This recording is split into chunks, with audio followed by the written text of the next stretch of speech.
I'd like to call the November 11th, 2024 Board of Trustees special called meeting to order. Before we go into the agenda, I'd just like to acknowledge today is Veterans Day, and recognize all veterans, sorority, and all any veterans that are in attendance, watching, for your service.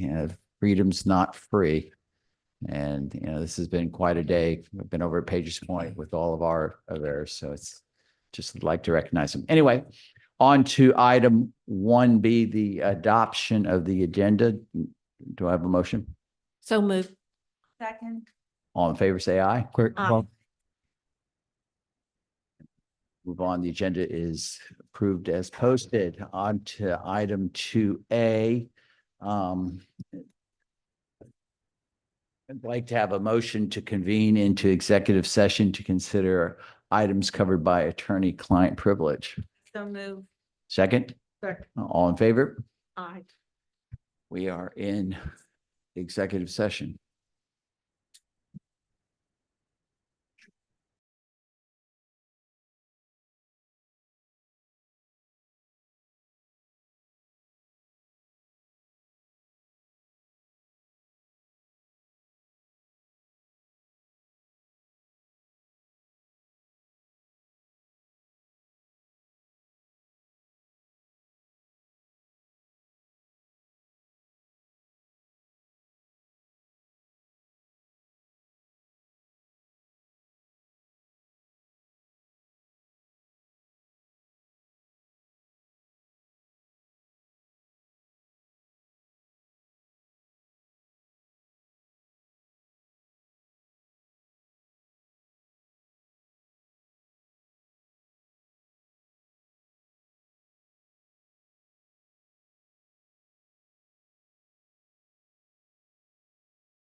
Entertain a motion to reconvene into general session. Second, all in favor, say aye. We are back into general session, open session. There was no action taken or no reason for an action to be taken, so we will move on to I move we item adjourn C. the special call meeting. Second, all in favor, say aye. Aye. Anyone against? We are out of executive session and the meeting is adjourned.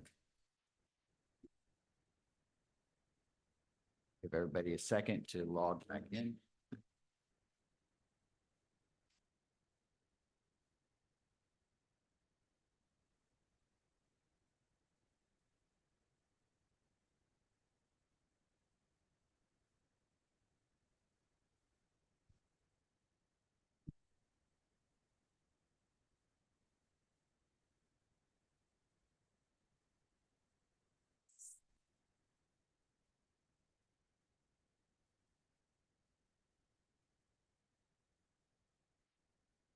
I'd like to call to order the November 11th, 2024 Committee of the Whole.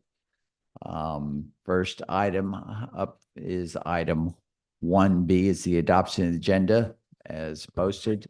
Do I have a motion? So move. Second, Second. all in favor of the agenda is written, say aye. Aye. Any opposed? Hearing none, the agenda is approved as posted. We'll move on to item 2, which is special recognitions. Ms. Huggins. Thank you, Mr. Grabowski. Ms. Danny will lead our special recognition segment tonight. Thank you, Chair Grabowski and Board Trustees. Every year, Captain Barodi gathers district staff members for a special Veterans Day recognition breakfast. It's a time to honor the veterans within our CCSD family, and it's a heartfelt tradition where we celebrate the service, dedication, and continued impact on our students and schools. This gathering has become a meaningful event, bringing together colleagues and building connections across the district. It's a privilege today to recognize our veterans each year, and we're incredibly thankful to Trustees Bailey, McKinney, and Watley who joined the festivities this morning. As our nation celebrates Veterans Day today, we want to take a moment to recognize the veterans who are part of our district. These remarkable individuals not only served our country, but continue to serve our community and students every day. Their dedication, resilience, and commitment to country and community are inspiring. And we're grateful for all they bring to our schools. Please join us in honoring our CCSD veterans and celebrating their contributions to our district. We prepared a short presentation to share the many veterans of CCSD.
thank all the veterans of CCSD who contributed their photos, and also thanks to Wyatt who compiled that presentation for us.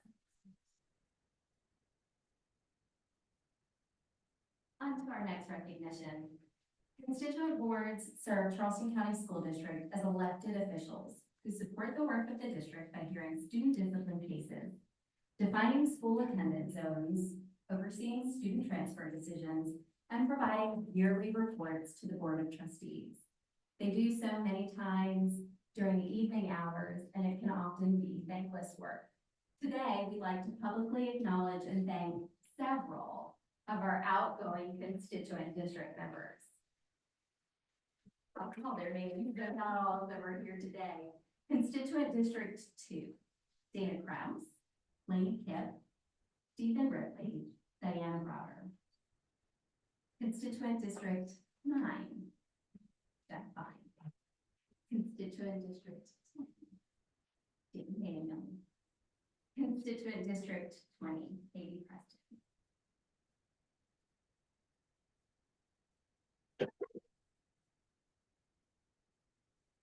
Well, the reason, Mr. Green, that I have not called your name yet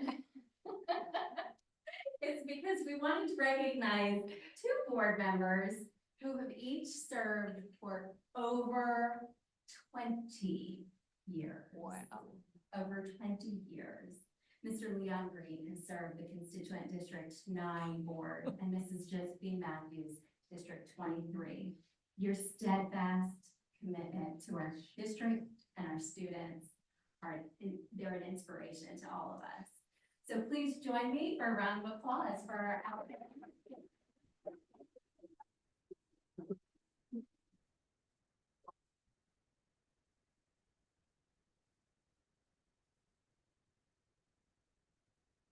Trustees, if you'll join our outgoing constituent board members in the front row, otherwise you're very tall.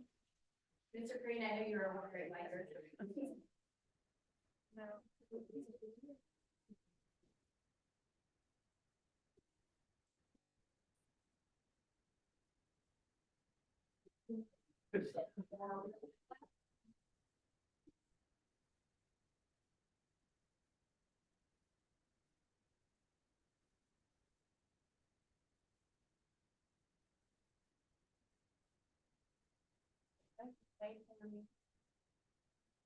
Hold that for me. Thank you very much.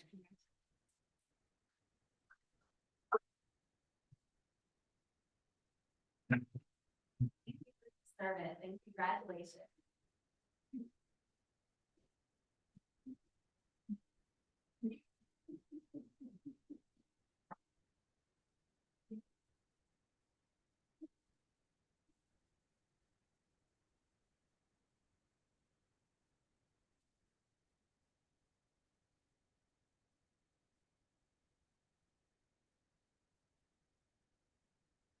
That's fine. We done with special recognitions? Sir. Was that the last special recognition? I just wanted to say one thing about what. Yeah, All right. please, Mr. Calhoun. Yeah, before we go, I did want to make a special recognition for the West Ashley High School soccer team who had the distinction of becoming, I believe, what did they get, the highest GPA inside of the state at a 4.02. So they were recognized statewide for that accomplishment. So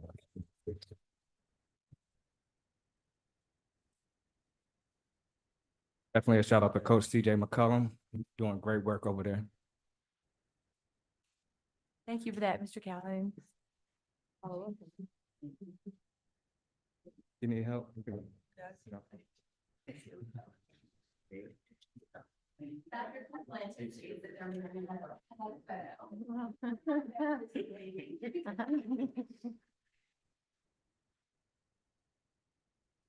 So today we also have 3 very special recognitions of our Board of Trustees members who are outgoing. And we're eternally grateful for their service to our district. Again, countless nights, hours spent on the dais, often grappling with decisions that are difficult. And so at this time, we would like to recognize Courtney Waters.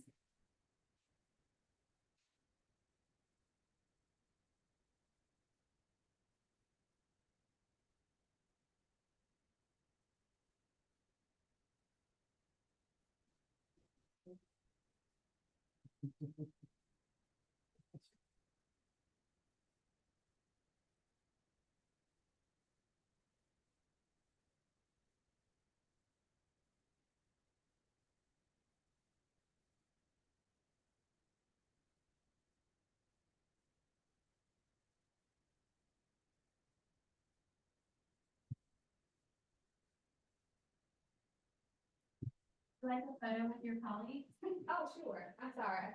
That's okay. I thought we would all take one together. We can do that if you prefer. Mr. Darren Calhoun.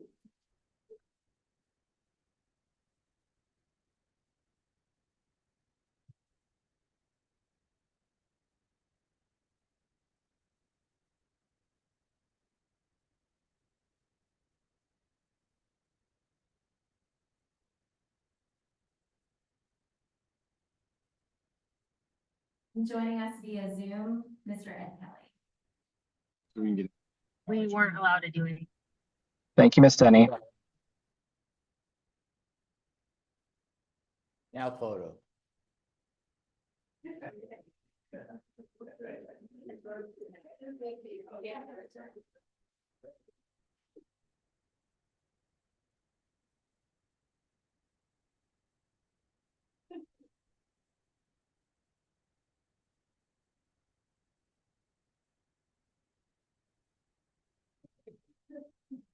Okay.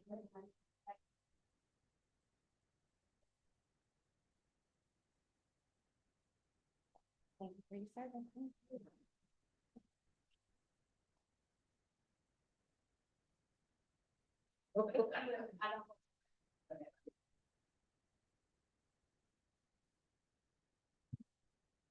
Oh. Thank you, Mrs. Denny. So as Ms. Denny shared, we're incredibly grateful for the service of trustees. It goes without saying that your job is thankless and you do have to grapple with lots of challenging dynamics and constituents and issues. And so and we'll move on to the superintendent's report, Mr. Grabowski, if it Yes, pleases let's you. please, on to 3A.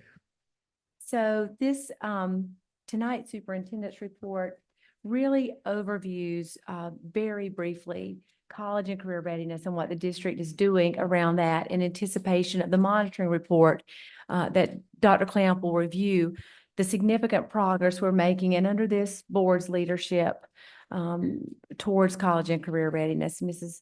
Waters, speaking of your tenure, you were here when we ushered in the board's goals and guardrails, and I think that has provided a significant framework for the district and its focus on children and student outcomes. And as a result of that, what you value, you measure.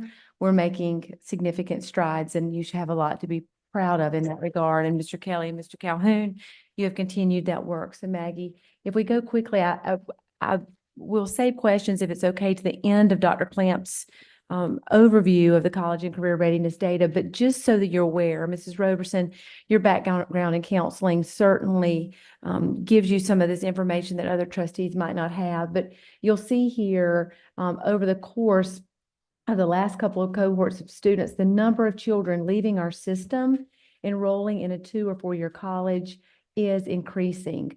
In 2024 alone, 4 million students graduated from a college in the U.S., but only 1 in 4 high school graduates who enrolled will actually graduate in 4 years. If you see here, last year of our graduating class, 10.8% enrolled in a 2 year college and 46.5% enrolled in a 4 year college, and that was more than the prior 2 years. But if you notice the in the prior cohorts of students, you'll see the number of students that are actually graduating in 4 years is declining. So we're graduating more children, but that readiness is incredibly important to their success long-term. And Dr. Clamp's going to share some of that data with you in just a few moments. I want to thank Rich Gordon, a veteran who's in here with us, I believe, for the work that he has specifically done around college and career readiness with the district for the last decade. Next slide, Maggie. So when we think about providing access not only for college readiness, but career readiness, Rich and his team have worked really hard to provide completer courses in our Centers for Advanced Studies that begin in some of our high schools or all of our high schools and work study programs. So more students in Charleston are earning completer status, almost a 4% increase from prior years, and more students are gaining career experience through these work-based learning opportunities that we hope to expand even more so next year. You'll see here that what we do impacts student access to scholarships and grants. And you'll see in the data, if you look at clearinghouse data, that students are more likely to finish college if they receive scholarships and other tuition assistance that they don't have to pay back. And so not only do students receive FAFSA assistance in our high schools, but we also have community partners that supplement college tuition. Students in our schools last year, over 500 earned $40,000 over the course of 4 years, for example, from the Meeting Street Scholarship Fund as they graduated. And we have data that suggest that, again, to the left, that students with grants or scholarships are more likely to graduate from college than those who take out student loans due to the challenges associated with college and the need to continue to work while they're in college. You also see here that we believe that dual credit college courses and AP courses are more adequately preparing students for their time in college. Maggie? Again, more CCSD graduates earned college credit in high school over the course of the last 2 years, increasing their likelihood of graduating college on time, and more students of color. You'll see on the next slide, I believe, are also graduating ready due to dual credit and advanced placement. The number of Black and Hispanic students, again related to interim goal 3.3, who are college and career ready, is steadily increasing. And again, I want to thank Mr. Gordon, Dr. Epplesheimer, and our high school principals for that. What we do in CCSD is growing and expanding as we think about the complex challenges associated with leaving high school. It's important for us to start early, as you know, and you've prioritized in the budget, expanding pre-K programs and having a mindset that all students can and that all students will, despite their background, despite what their parents have, what their parents don't have, what language they speak. Helping our staff understand that mindset is incredibly important is a goal of this team. Access and opportunity, making sure all kids, whether you go to Baptist Hill or you go to Wando, have equal access and opportunity is also critically important. CTE programs and those work-based learning opportunities we're providing, graduating on time. Again, we look at those cohorts. That's so important to make sure students are on track so that they don't get discouraged. And then our community partnerships are growing, and the resources and counseling we're making available are also growing to prepare students for what Dr. Clamp will present to you now. Thank you so much, Maggie. If you could transition to our slides. Tonight has already been an evening of celebration, and the data communicated to you tonight about college and career readiness and our graduation rate, I hope brings you to the same type of celebration. The data is in 2 parts, so I'll communicate and provide some support on the graduation rate over time and the success of our students who have graduated on time, and we'll pause for any questions you may have there, and then we'll transition to our college and career readiness data. So just so that we're clear, so we're moving on to item 4. Yes, sir, if that's okay. And then we thought we'd ask questions Ms. Bailey. all at once. Okay. Thank you, Ms. Bailey.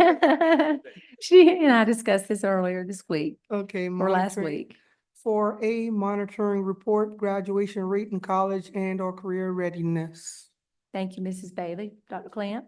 Thank you, Ms. Bailey. Thank you.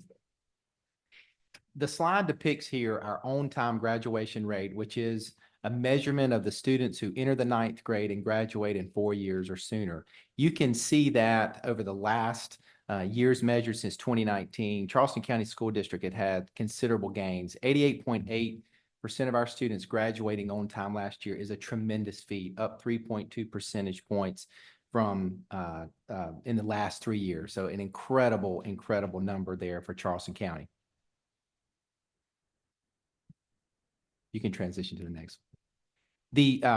You'll see in this slide that we have taken our student groups and given you some data to consider as you look at these groups individually. And you can see that there's a rise over the last 5 years in all of these measurement points.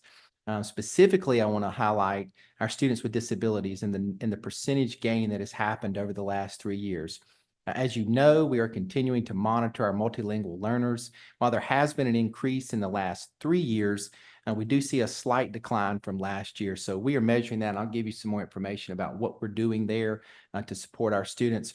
And all of these subgroups obviously collectively work together to propel that graduation rate of our school system up to 88.8%. In the next category here, you'll see based on additional student groups, our students are continuing to improve over the last 3 years, as you can see measured in yellow. Again, we're continuing to monitor our African-American students. There was a slight decline from last year. But obviously the increase over the last 3 years is definitely prosperous. You can see too here, and I want to emphasize a closing of our gap for our Hispanic students, increasing 5.8% over their other subgroups. You can see that we are closing the gap there with that particular group of students. I want to pause there now before we go into college and career readiness to see if you have any questions about graduation rate, because these two measurements are different. Any questions from the board members? I have one question. I'm looking at these graphs and all the way back to 2019, where it looks like progress was going up, then COVID hit. And then as we are standing now, it seems like we're going back up and creating tremendous progress. Do you believe in the next couple of years or so that we'll go way beyond where we were before? Well, that's a great question. And I want to highlight just in graduation rate, a few things that we have ongoing currently. I want to celebrate the leadership in our secondary learning community, Dr. Epplesheimer and Mr. Ryan Comeback, who are meeting specifically with each school and currently undergoing credit audits, really looking at the transcript to ensure that not only have students progressed over time, but are they in the right courses right now? Because on-time graduation rate is a measurement of you accumulating the credits, the 24 required to graduate in the time allocated. So that work specifically is really providing principals and schools with an additional layer of accountability and support. In our Office of Accountability, Ms. Buffy Roberts and her team have been working specifically with schools to identify and support them in understanding both where their students are and where they need to go to continue to show improvement on all of the measurements for our report card rating system, but specifically drilling down to each individual student. And that's truly where the on-time graduation rate has the chance to move. For Charleston County School District as a whole, we would need about 30 more students to graduate if our cohorts stay about the same size to move the needle 1 point. So if you think about 30 graduates over 15 high schools to a school, so to move that needle collectively over the system is not maybe seem like not a tremendous lift, but the stories inside of each one of those situations can be, very important. So knowing who they are, knowing what courses they need is so very, very important. Another key piece to high school graduation and promotion on time is credits, which is a variable that can be affected by attendance. So I want to celebrate Dr. Coakley and her team working really strategically with emphasizing students attending school. The seat time requirement in South Carolina is 120 hours.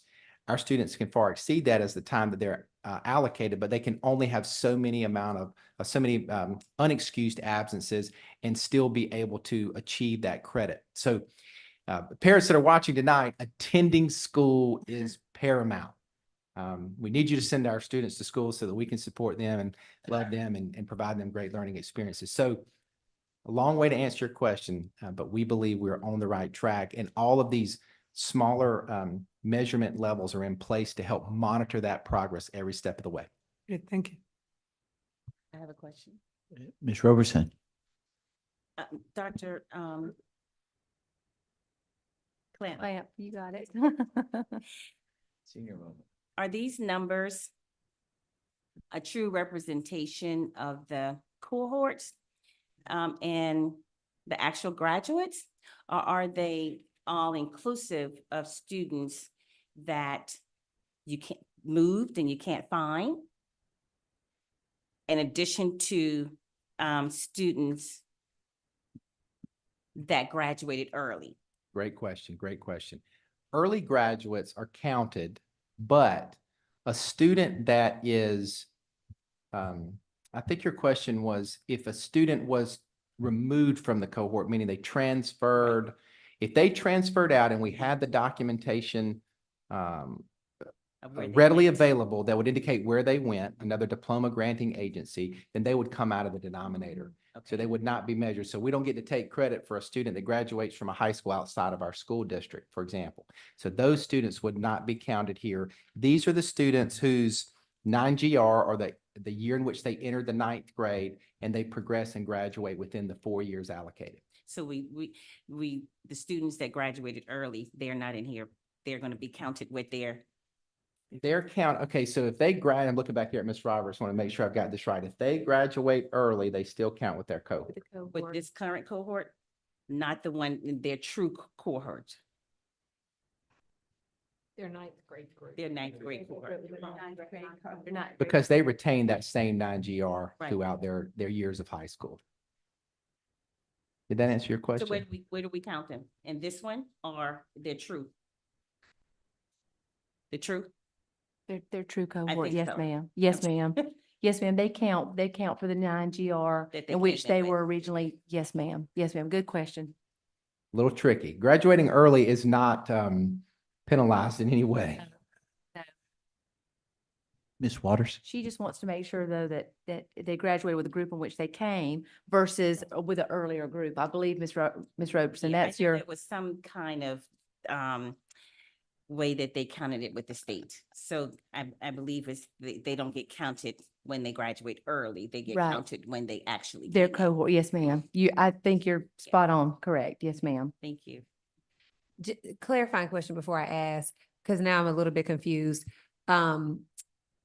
I was gonna ask a question actually related to the superintendent's report. Should I say that until after college and career readiness, or should I ask that now? No, you're welcome to ask anytime you want. Okay. Want. We thought that might give some more context for the superintendent's report, to see some data. So go right ahead. Yes, Okay. ma'am. Okay, because really the question for me, and it may go to something that may be presented in the college and career readiness section, but it's really Mhm. around the dual credit piece.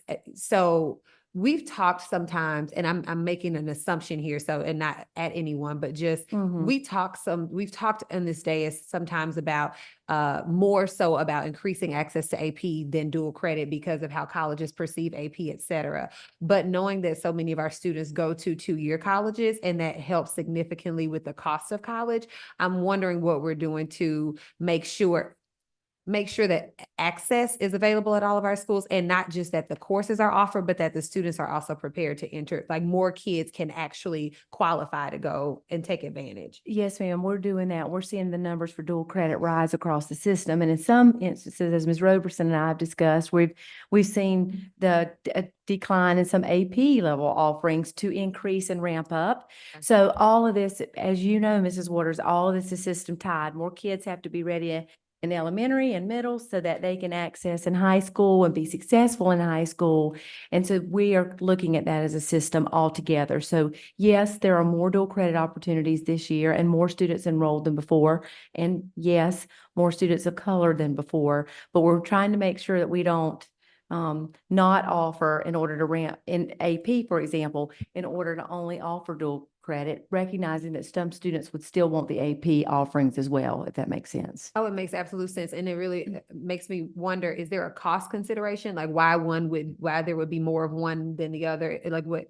No, they- ma'am. I think not at all. I think that in considering what students are requesting and where principals feel their students are most successful, sometimes they give access in more areas than others, and also based on human resources they have. Okay. Like at a smaller high school like St. John's, where there's some singleton courses, there's maybe not the staff to offer the AP. And so the access to dual credit is a little easier. And so it's on our radar and we're working on that as a system. Okay. As a system. This is a great question. Thank you. And I want to assure board members, whether you're staying, transitioning off the board, I know you'll continue to be very involved in public education in general. So what's important is what Dr. Clamp said about what Mrs. Roberts and her team are currently doing.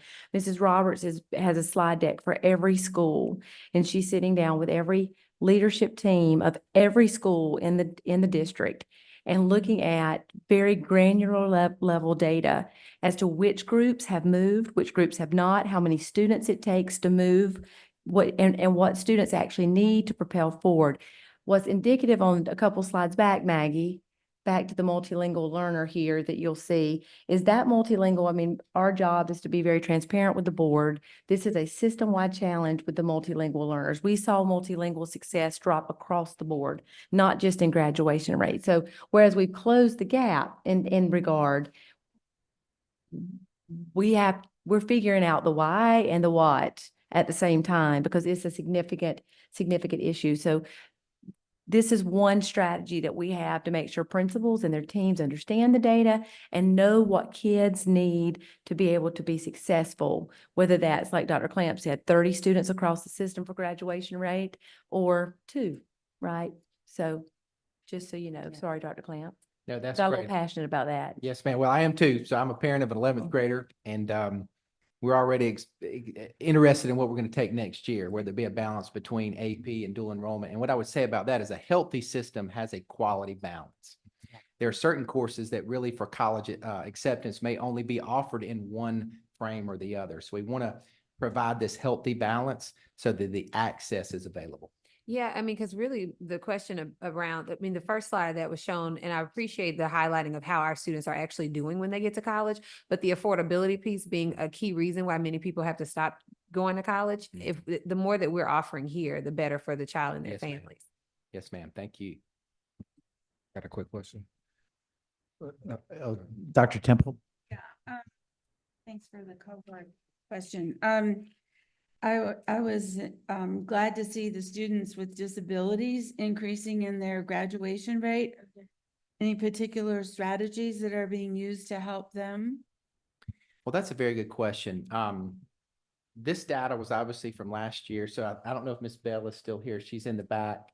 Ms. Bell, would you like to address that particular question about the way that our support with our students with disabilities has really elevated their abilities to graduate on time?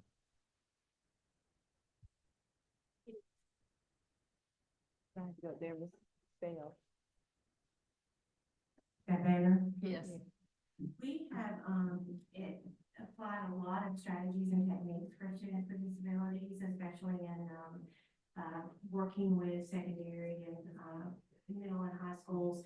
Specifically, we have instructional specialists that are, with our team. Right now, we have 6 instructional specialists. 2 specifically support secondary, high schools and middle, and then we have 1 who also supports secondary in our alternative programs. But they regularly meet with those specific schools. They conduct data dives and also analyze the data. And one of the wonderful strategies, we're so pleased with Ms. Roberts allowing our team to be part of the report card data reviews as well. And they're going to be able to sit down with those school teams and analyze that data. And it's a wonderful strategy for all of us to be able to come and sit at the table and look at that data together. But we regularly do curriculum reviews. We review the data that we're doing. We have a lot of workforce opportunities available for our students who are following the employability credential, so we can get them out into the community and get them involved in job training skills. And so we just have a lot of a variety of opportunities that we're providing there. Well, I'd like to see things about the workforce, because I think students with disabilities, not all of them are going to go to college, and it's really rough when they graduate and then they don't have the support system that we give them in K through 12. That's a very difficult thing. So anything we can do to help mentor or even, post-graduation help them mentor and coach them to get into a job is just, it's very critical. Know that firsthand. I was wondering, the graduation rate, how do we compare with the state?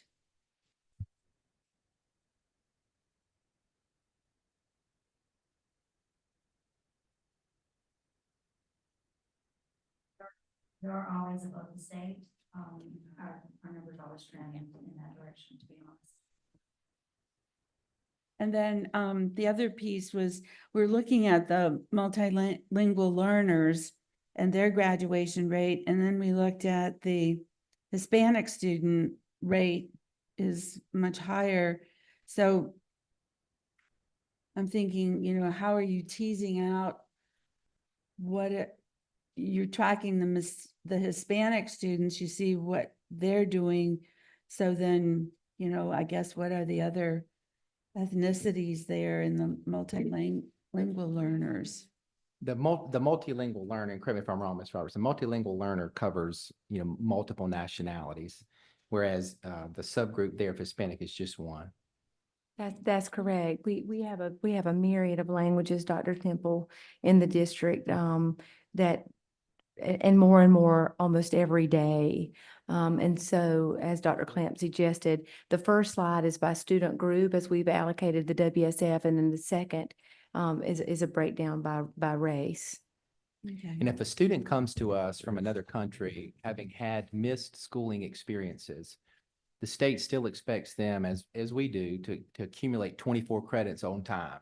So it really puts us in a responsible space if for some reason they're 16 or 17 years old and they've entered our country and we haven't had schooling experience evidence in a transcript or learning experience, and we've got to work in double time to get them caught up and to get them graduated on time.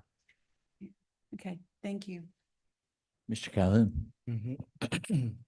I want to go back to the dual credit and the AP numbers real quick, because we're looking at, we obviously see that we have 702 who have the C or higher, but then also with the AP courses with the 3 or higher, there's 982 or whatnot.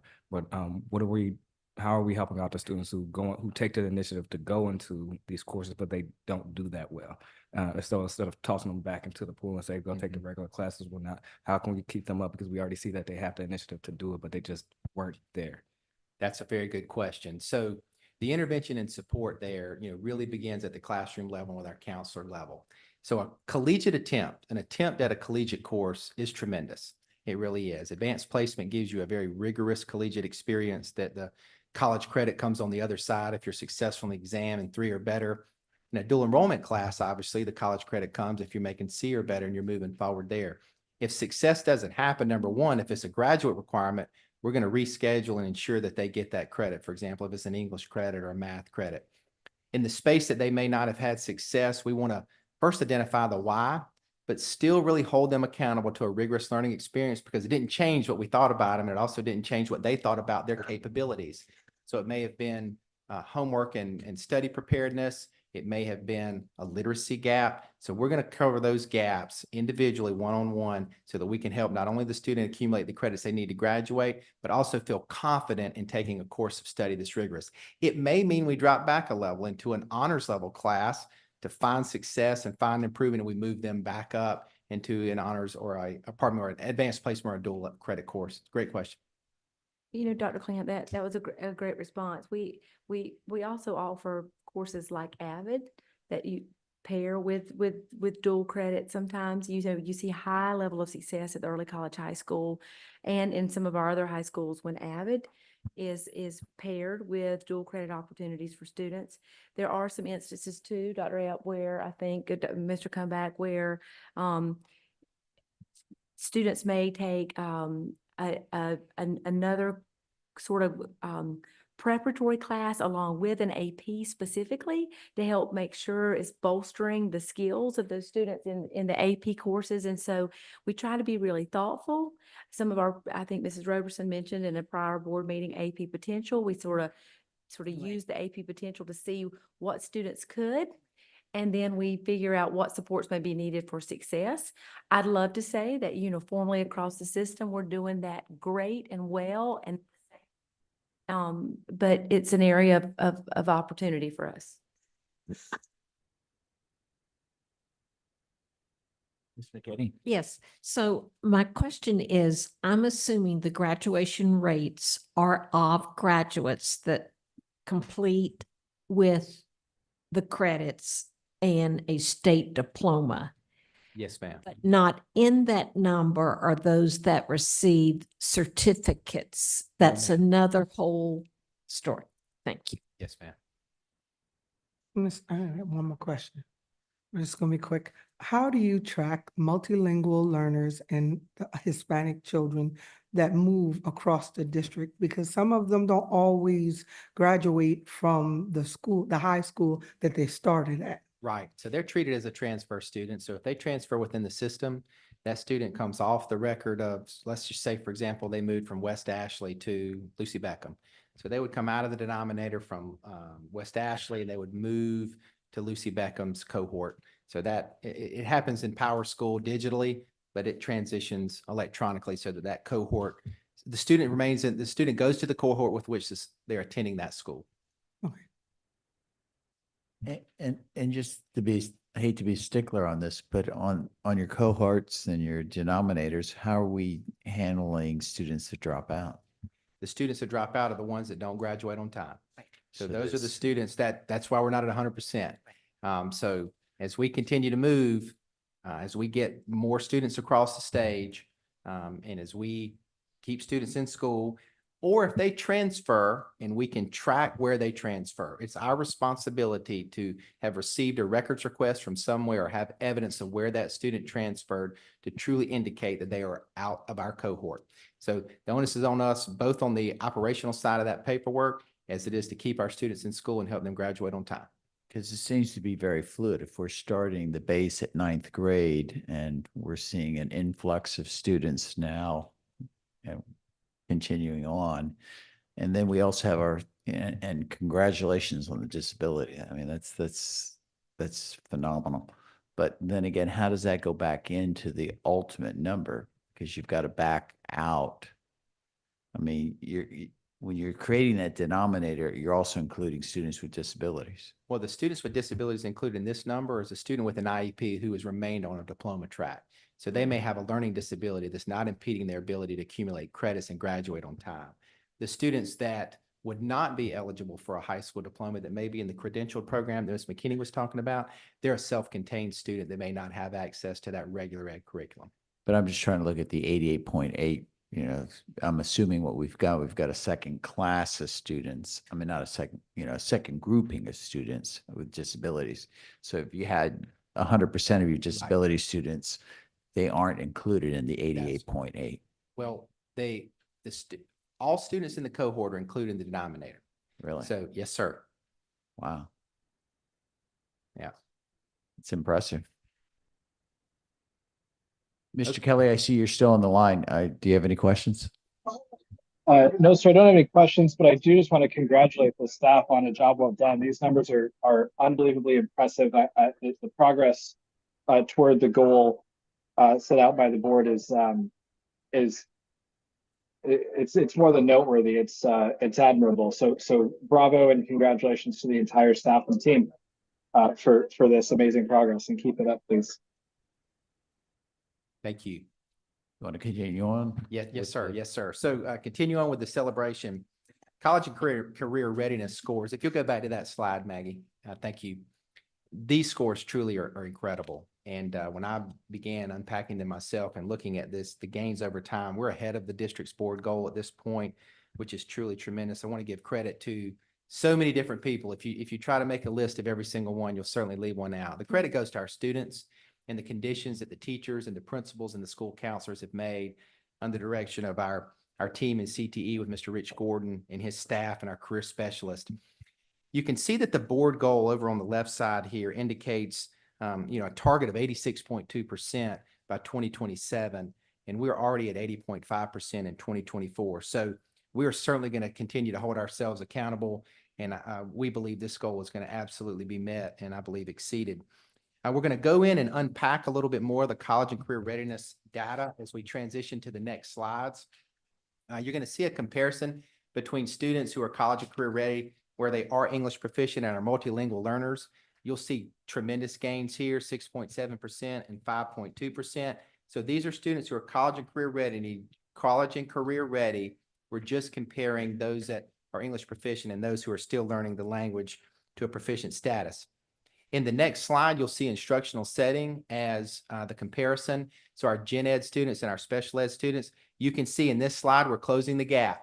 So our special ed students are gaining higher points in college career readiness over the last year than our gen ed. So we're closing that gap. That is tremendous. Very, very proud of the work of our special education teachers in creating conditions for our students to be college and career ready. As you transition now to the next slide, this is the one that I believe deserves tremendous acclaim.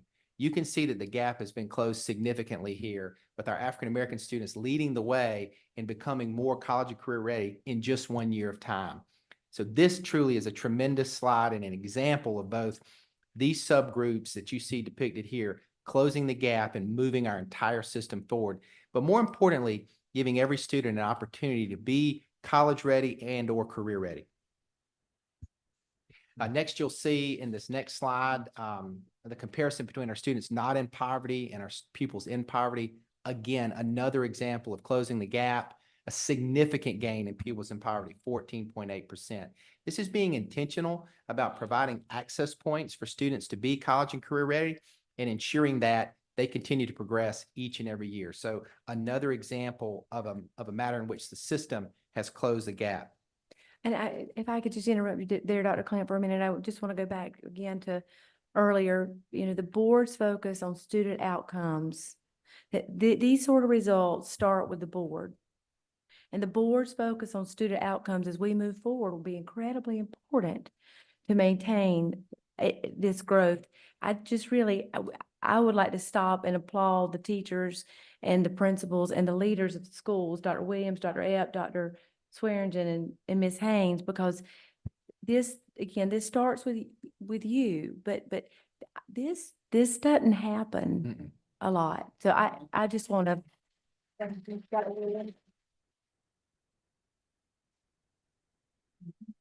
Dr. Clamp, didn't mean to interrupt, but I've done it twice now. Sorry. Listen, please do. As I've shared with the board before, when we transitioned here and Ms. Huggins and I were onboarding, getting to learn and know the team members and the tremendous leadership in the system is incredible. So I applaud the board for supporting Ms. Huggins and her recommendations forward, but to get to work alongside the individuals really challenge me and inspire me each and every day. We're going to. Before we move on, Ms. Waters would Just to like to ask clarify, a question. because I think people are missing the opportunity to fully understand what is the indicator. So is it the Oh, ACT? yeah, If you okay, could just okay. frame that.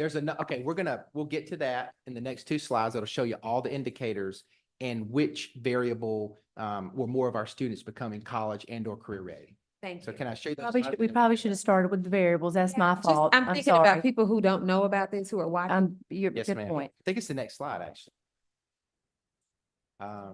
We're almost there. We're almost there. So this is graduating cohort data for college and career readiness. So these are the students over time, and you can see that rate of increase has happened significantly from 23-24, or from 22-23 to 23-24. And then now, I believe the next slide will provide you those variables. Okay, so college readiness is measured in the following ways. So students having an applicable score on the ACT or SAT, taking an AP exam and passing it with a 3 or better, having at least 6 dual credit at least 6 hours of dual credit courses completed, and or in an international baccalaureate course having at least a 4 or better. So you can see here that the variable, the assessment that's provided, the greatest access point to college readiness over the last 2 years has been the SAT. More of our students have met the college readiness mark through the SAT than in any of these other variables. But you can also see that having an opportunity to access all of these gives our students a point to show college readiness. An international baccalaureate, that's a small number there. It only represents the students who attend one high school in James Island. If you look there, Mrs. Waters, to your question earlier, you'll see that the number of students taking dual enrollment increased significantly from 1 year to the next versus if you look above at AP. it didn't increase quite as significantly. Just referring back to your earlier question. Question about that? Okay, I mean, I'll go in order. Go ahead. Okay, so with the dual enrollment, are you all? I understand that, with dual enrollment, some colleges will take it, some colleges will not. It tends to be something with, if the students are going within state, that dual enrollment. Do you all have a handle on it so that when the guidance counselors are advising the students, you know, should I take the AP or should I take the dual enrollment? Do you have a handle on what, you know, where the student intends to go to school so that you can advise them as to which one is going That's to a- be beneficial? Yes, ma'am, that's a great question. So the responsibility is actually on both sides. It's the parent and student's responsibility as much as it is the school counselor, because there are literally hundreds of opportunities, thousands of collegiate level opportunities. Every college with which, is seeking enrollment from students has ways that students can research and find out if we take a dual enrollment class offered through this agency, Trident Technical College, for example, what will that class transfer toward within that college? And so the responsibility is on both sides. So as a student and a counselor and a parent are having a conversation about course selections, questions about where do you think you may attend college certainly start the conversation. So we expect the parents and the students, as well as the counselors, to know where to go to get that information, because it does vary. Now, in South Carolina, there's an articulation agreement for a number of dual credit courses that'll have immediate transfer into state-supported schools here locally. But we know our students go out of state, and we're excited about that as they compete for positions and admissions all around the country and around the world. So we can't expect every counselor to know every single translation, but what we do expect is that counselors and parents and students are given the information to begin doing that research for themselves, so that if they identify that the college I'm going may not accept this particular credit for whatever reason, that we may assist them in advising them into a different way. Is it fairly easy? I mean, like, I want to go to Georgia. So is it fairly easy for parents and students to Yes. get that information? The Yeah. databases are good on that? Yes, All right, ma'am. that's good. All right, so my next question is about the international baccalaureate, because we have at James Island Charter High School, we have that program. And I'm just wondering if there are other schools that would be interested in the International Baccalaureate program, because I'm actually a big fan of that program. I think it's very rigorous. I think it's very interesting. It's very enlightening for students. I'd like to see our middle schools participate in the International Baccalaureate program, because we do have, for example, Buist Academy has that program in its K through 8 at Memminger and at Buist. So the internet, having been principal at Academic Magnet, I know there's close alignment between the International Baccalaureate program that could be in our high schools.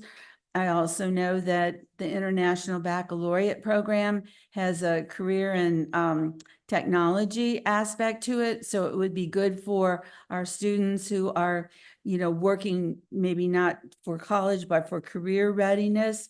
I'd really like to see us explore some opportunities. I know it's going to cost funds, but I think those programs are really enriching for students, and they have a lot of value, but they also have value if we can work it also through the system, the elementary, middle, high school, or at least the middle to the high school.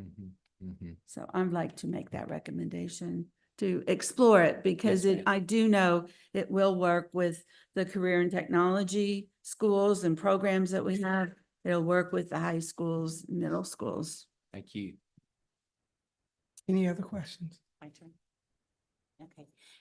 First, let me give a shout out to the school counselors.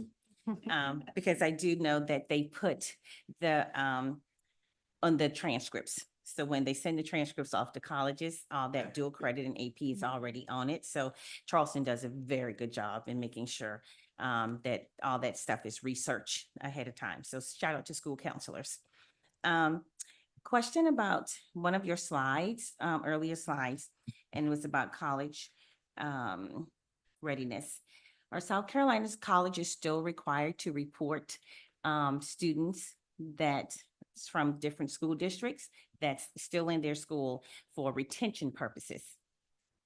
It's a good question. There was a time that we got a collegiate success report. Will you ask that question one more time, Ms. Yeah, Robertson? so if a student graduates from any school in South Carolina and they attend a South Carolina college, that college is responsible for reporting back to the school district. If they had to take remedial courses? No, if that student is successful. successful, They stay Yeah. enrolled. correct. With, you go ahead, Ms. Roberts. Buffy. Yes, ma'am. We actually do receive some of that data so that we're able to see like which students actually graduate on time. That was a part of the superintendent's slide I had earlier. She had a slide where she talked about those two cohorts of. Right, that's right, sorry. students. So yes, y'all, we do receive some of that data. So the National Clearinghouse. Mhm. Okay, all right. And then a shout out to you. I believe that we are going to see a difference. That was very good. You heard me at the last meeting. You're unpacking it. If you can get down to say that 30 students graduating on time is going to give you one more point, then if you continue to unpack that report card, we're going to see the turnaround in these low performing schools. That's exactly what So- Ms. Roberts is doing. Yes. If I could pull up one, which I could, but in the interest of time, Mr. Grabowski, I won't. But if you could look at the Ellington, for example, it's right here in my inbox report. It breaks down every single, and that's what we asked Ms. Roberts, Yeah. got the assignment. Yeah, that's the way that you turn around schools. You take the report card and you unpack it to see the deficiencies, and then you target that instead of looking at it and all inclusively. You have to pack Got to it get down to the You granular have to level. get down to it. Mhm. So this is going to really change the landscape of Charleston County's report card, and especially for those underperforming schools. So just want to give you a shout out for that. On the slide for the career readiness, do you think that the numbers increase because of the career centers? That's a great question. If we'll transition to this next slide, this will give you an idea of the indicators that are measured at the state level for career readiness. So how did we get there? So how did the students get there? So if I may just unpack this one a little bit, and it may answer your question, but I don't want to lose a chance if we need to go back and ask a question about the college readiness. But you can see that of the variables and the ways in which a student can be career ready, CTE represents, I went through a full program and I finished as a completer. Work-based learning, I took advantage of an internship or an externship. The career readiness assessment, the WIN assessment, which is administered annually to our students. ASFAB is a great assessment of skills and abilities that you can see. A few of our students, obviously we could, certainly administer that assessment more to see if students have gotten a 31 or greater on the ASFAB. And then the employability credential is measured here. So these would be our students served with a learning disability that have the ability to get employability skills and training. So the number that you asked about from the career centers, you can see has increased. Now, our students can be completers by obtaining courses at their home school as well. But it's a great combination, and it's a great opportunity to see them continue that. The one that is gaining the most access to career readiness in these indicators is our WIN assessment for our students who rate at a silver or better. Where's the WIN assessment? It's the career readiness assessment. Yes, ma'am. I bet all of us would love to see what kind of questions are on that exam, because I always say. I don't know if I can get an exam and give it to you. That's probably a violation, and I don't want to get a You don't- citation for You're the gonna get a big superintendent. citation if you do that, sir. So, Dr. Temple, they ask students questions about their careers. And it's a skill-based assessment. It actually gives the students a tremendous amount of information. There may be some old We sample could, I assessments out think there. we could do that, Dr. Temple. I think, we Sure. talk about these assessments, just like we look at it with math. Yes, and then ma'am. we think like, well, can we take that math test, or can we take that world history test and, score high, I think it's kind of a reality check for all Sure. of us. We could certainly do that maybe in a workshop format, Dr. Sample. Okay. Okay, So, Mrs. Roberson,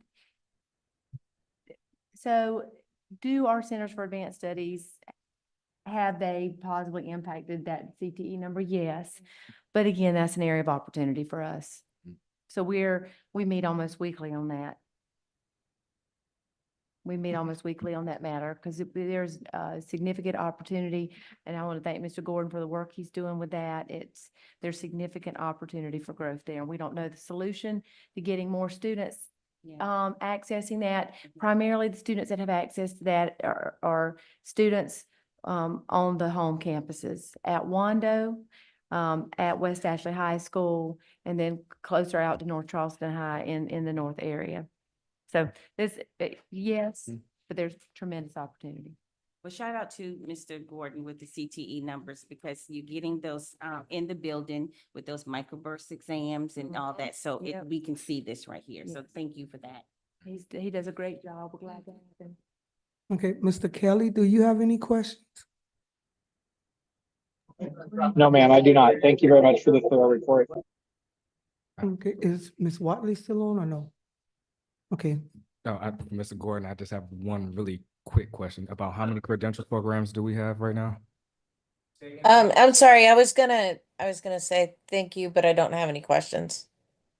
Cool. I was just asking about how many credential programs do we have currently right now? Technical education programs, almost 50, usually plus or minus, depending on how many students enroll. And sometimes teachers come and go, and we have onesies and twosies, so it's tough.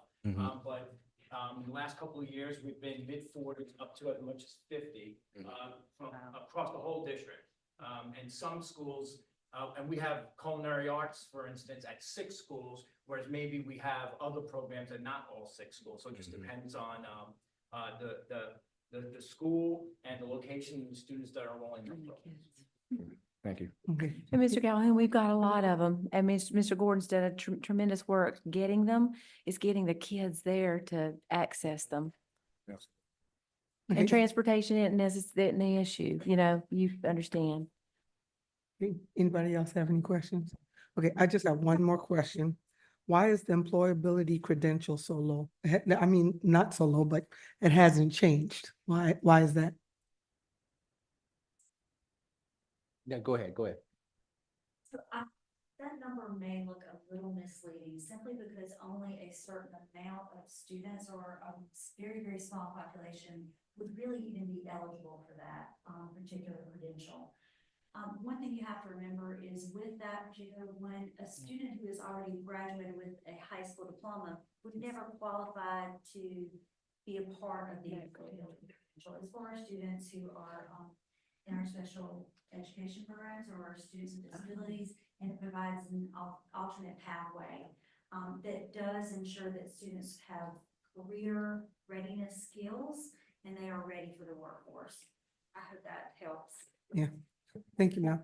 Okay, go ahead. This kind of a reflection.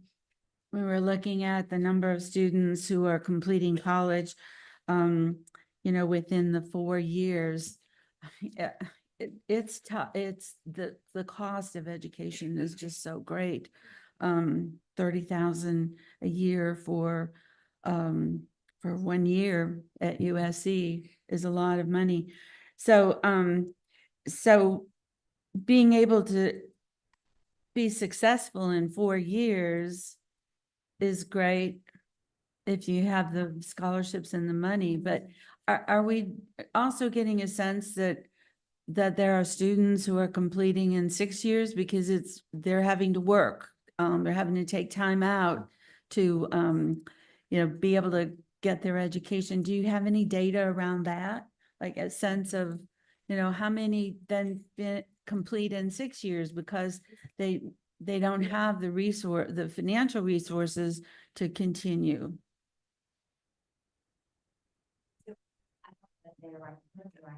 But is it available? We do Okay. have some of that information, so you can tell if the student persisted or continued in and maybe finished after. Some of this is also self-reported, some of the information that we receive. but we can certainly provide you on that. Thank you. That's a great question, Dr. Temple. I was actually on a college visit last week, and that's how the colleges have started reporting by 6-year completion, not necessarily 4-year completion, because of the very, the variables associated with college completion. I mean, some schools offer opportunities for kids to stop for a semester and work and come back and re-enroll, and therefore they don't graduate with the folks they entered. And so it depends on the degree program and the variables associated with the school, the student, and the track of the student.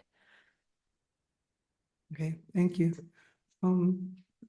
If there's no further questions, we're going to move on to item 4B, D9, D10, D23 start time working group update is Mr.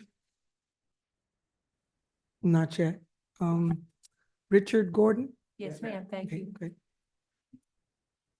Good night and come. Good evening. Thank you so much.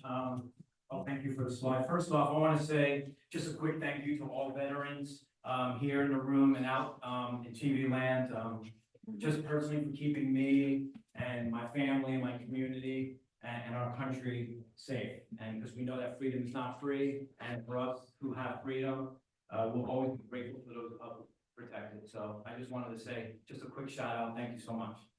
Thank you, Ms. Huggins, for the opportunity to come this night. Board of Trustees and CCSD leadership. My name is Rich Gordon. I'm the Executive Director of Career and Technical Education in Charleston County School District. And I'm also a member of the Start Time Working Group.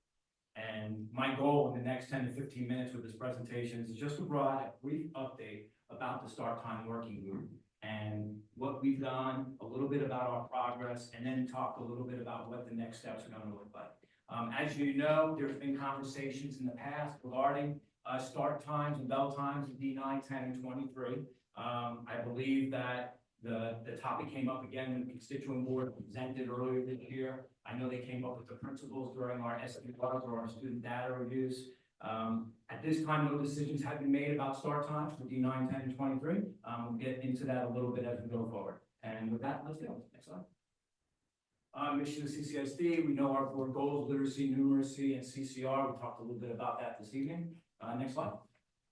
So start times, the impetus to begin. So what we mean by begin is we are beginning our awareness campaign. We're beginning our exploration campaign. What do we have? What are we doing? Or where are we? What are others doing around the district or in the schools? And then we're looking at best practice. Like, what are we doing? Is that in the best interest for children? Are our start times and our end times promoting as much success as possible? And when you look at how does a start time or an end time promote success, there are academic impacts, there are behavior impacts. We've seen some social impacts, there's some safety impacts. So there's a wide variety of variables that come into play. Some people don't even know if it matters. Does this even matter? Why should we look at this? So that's just the awareness and the exploration campaign. Next slide. In one snapshot, this is awareness. So let's start with awareness. So as you can see, we have all the constituent districts along the column on the left, and we have start times for elementary school, middle schools, and high schools. And you can see that our District 9, 10, and 23 schools, if you go across the row, are different than the other start times throughout Charleston County School District. And as we found out in the start time working group exploration, they're not just different across the other schools in our district, but they're also different across other schools in our region, the Tri-Region region, Berkeley, Dorchester County. And they're also different from other districts around South Carolina that we explored as well. As an example, I showed the start times in Berkeley County School District. You can see that from the high school level, all Berkeley County schools start at 9 a.m. high school. So that's Berkeley, Cane Bay, Goose Creek, Stratford, Hanahan, Philip Simmons, Timberland, they all start at 9 o'clock. And then DD2 schools, Ashley Ridge, Fort Dorchester, Somerville, they start at 9:30. Whereas you can see that our start times at D9, 10, 23, St. John's Baptist Hill and West Ashley are 7:20, 7:25, and 7:35. So we have yet to find another traditional public high school that starts as early as 7:20. Right. Anywhere. anywhere, any traditional public high school. So that's something that it may be out there, we just haven't found it yet. On the flip side, we can talk about elementary schools. You can see our elementary schools start at 8:30 and 8:30 and 8:30. However, in Dorchester District 2, all elementary schools start at 7:15 a.m. And then in Berkeley County, most of them start at 7:20 a.m. All of them start between 7:15 and 7:45, but the vast majority start at 7:20. So our elementary schools start a little bit over an hour later, and our high schools start anywhere between an hour to 90 minutes early. Next slide. So this is our charge as the start time working group. We're exploring start times, looking at best practices, what's out there, what does the research say? Is there guidance from experts or from other trusted organizations? What are they telling us? Engaging stakeholder groups. I'll get into that a little bit later, but we have a wide variety of stakeholders that would be impacted by something like this. Come back together as a start time working group, collect all this data, information. We have qualitative and quantitative data sets that we'll look at, and then we'll put back to the CCSD leadership for consideration and potential action as we go forward. Next slide.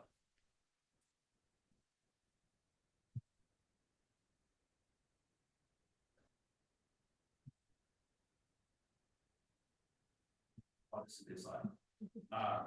This is the start time working group. So as you can see, we have a variety of folks on this slide. We have elementary school, middle school, and high school principals from D9, 10, and 23. The CAS represents all three. Athletic director. We have central office staff, CTE, school support, HR, of course, communications, transportation, because we know that transportation gets affected in this as well. So just a snapshot of the group. Next slide. So what have we done so far? So we formed a group, we started initial actions, we talked about, we had meeting norms and what are we trying to do? We know that all voices are important. We're not all going to agree. And I'll tell you that, we've confirmed that throughout the process, but we always keep the focus on what's best for kids. We started reviewing preliminary research and best practices. I provided some sample scholarly articles and journal articles ahead of time. There's more out there. So that was just a sample of some of the items that I was referring to. And our start time working group were free and advised to look at whatever research they can find. Of course, there's more out there. We started identifying potential stakeholders, folks that are going to be affected in those constituent districts. I'll get to that on the next slide. Looked at engagement strategies and impacts. Who would be affected? What would happen? How would we even know that something like this could happen? How can we kind of preliminarily find out ahead of time, well, if we change the start time, what could that do? And then we started thinking about initial questions about how would we reach out to those stakeholders? We want to hear from students. We want to hear from parents. We want to hear from our faculties and our staff and our community members. What are their concerns as we consider this action? What are the benefits? And then what are the drawbacks with shifting a start time to not just the academic and the learning for students, but to the daily schedule, to their work schedule, to their families, to athletes after school? Would they be affected? To performers that have to perform in some capacity? And it's quite possible, like maybe people are good. You know what, Rich, 7:30, 8 o'clock, 8:30, I'm good. And we want to hear those voices too. So that's what this process is about. Next slide.